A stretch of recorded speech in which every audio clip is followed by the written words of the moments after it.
Well, we're back with Smarter Markets from the FT Global Commodity Summit in Lausanne. I'm fortunate to be joined by Brian Menell from TechMet. Thanks for joining us, Brian. Great to be here. Well, there's a whole lot being discussed at the conference, and I'm glad to take a few minutes of your time to get your view on its impact on your business. You know, there's been many major developments in commodities markets, from the pressures of the energy transition to technological innovation like artificial intelligence. And I was curious, you know, when you look at all the developments that are happening, what are having the biggest impact on your business and how you do business? Yeah, it's a very interesting time and a very challenging time. You know, our business is critical minerals, or those key ingredients that feed the energy transition. So we do the battery metals, rare earth metals, etc. All of these metal markets are presently subject to short-term weak market environments. The funding market has become very risk averse and much less liquid than it was. And the listed equity markets, we're private, but our listed peers are generally under a lot of pressure in terms of value and in terms of fundability. As a result of that, the medium-term structural shortage of these critical minerals is growing every day, because a lot of projects that need to be built to meet demand 3-4 years out are not being built. And China's overwhelmingly dominant position across all of these global critical mineral supply chains is growing every day, because they're not slowing down their investment programs, because they can afford to take a medium-term view rather than the short-term view that a lot of non-Chinese players in critical minerals are caught into. And I wanted to ask you about that, because it is a little confusing for a lot of people that there's such a structural need for these critical minerals. I mean, we call them critical, and yet the prices across the board have been sliding over the past year. How do you square that? We've unfortunately caught into a market environment that is very driven by short-term supply-demand balance and sentiment. When we had excessive speculative booms in prices for lithium, cobalt, nickel 2.5 years ago, that resulted in an acceleration of easy to achieve short-term supply increases, which we're now living with. That's the one factor. The other factor is the general market environment, where the world's weaning itself off addiction to cheap, plentiful liquidity, which is going to take a while interest rates and inflation normalize and start to decline, which creates a much tougher funding environment for growth companies. It's a product of perceptions of slowdown in EV growth, demand growth, which is kind of irrelevant, you know, in this inexorable trajectory towards entirely electric mobility over the next 10 years. There are going to be accelerations and decelerations and ups and downs, but it's not stoppable. And the Chinese are exploiting this weakness and adding to this weakness by oversupplying and overhyping their investment programs, such as in nickel in Indonesia, in order to further depress markets, deter other people investing in new capacity, and ensure that when we wake up in 3-4 years' time, their global control of these critical minerals has become even greater. And you mentioned kind of a near-term glut from cheap, easy production.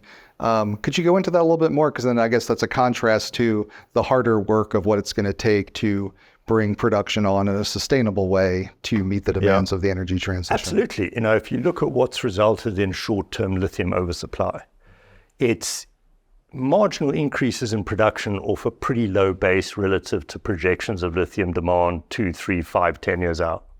So to meet the demand is still an almost unachievable challenge, even in a good market, let alone in a depressed market where everybody's questioning that supply-demand dislocation medium term for the wrong reasons, because they don't understand the supply chain.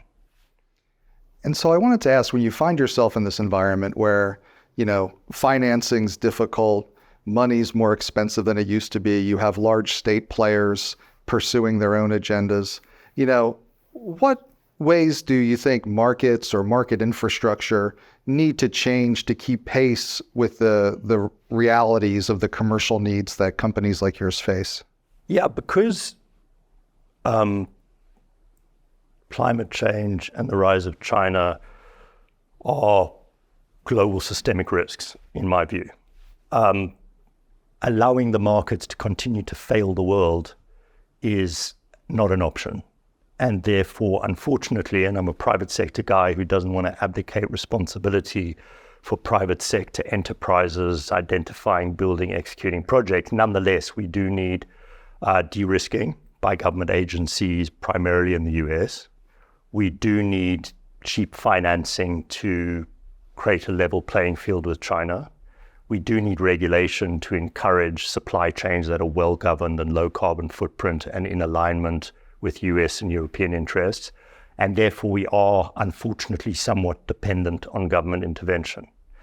As TechMet, we're lucky. We're part owned by the US government, we're private, and we have some very strong backers and shareholders. So we'll continue to be able to fund even in a weak market, which is therefore great for us because there's a lot of distress and we can deploy capital much more aggressively than we thought we would be able to 2 years ago and create a lot more medium-term value. And I wanted to ask you on the technology side, clearly critical minerals are critical in many technologies, but also I imagine you use technologies to help in the production.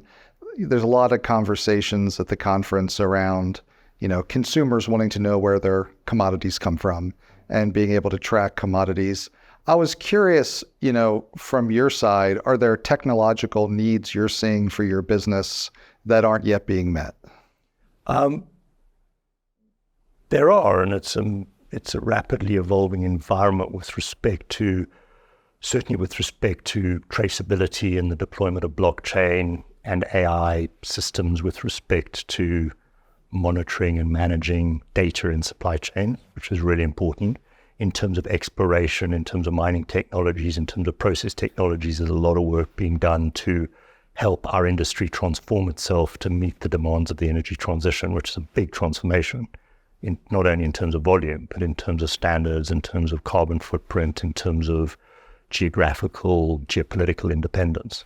So on a lot of fronts there are. Yeah. Any tools in particular that would be, if you had your wish list out? We certainly need to transform markets for minor metals. The present markets and hence price discovery and transparency and ability to manage risk are very immature for lithium, for cobalt, and virtually non-existent for tungsten and rare earth metals and vanadium and other metals that we're involved in, which are critical to the world in with respect to this epic transformation. Yeah, and maybe you just answered the last question I wanted to ask you already, but I was curious, where do you see the biggest opportunities to improve markets by making them smarter, better market infrastructure, better financial technology? Where do you see the big opportunity to improve our markets? I think across the board, what ABAX is doing with respect to products, with respect to a platform that facilitates the efficient trade and management of risk across metals that have not historically been liquid and transparent in terms of market is absolutely crucial. Well, thanks so much for joining us. Really appreciate it.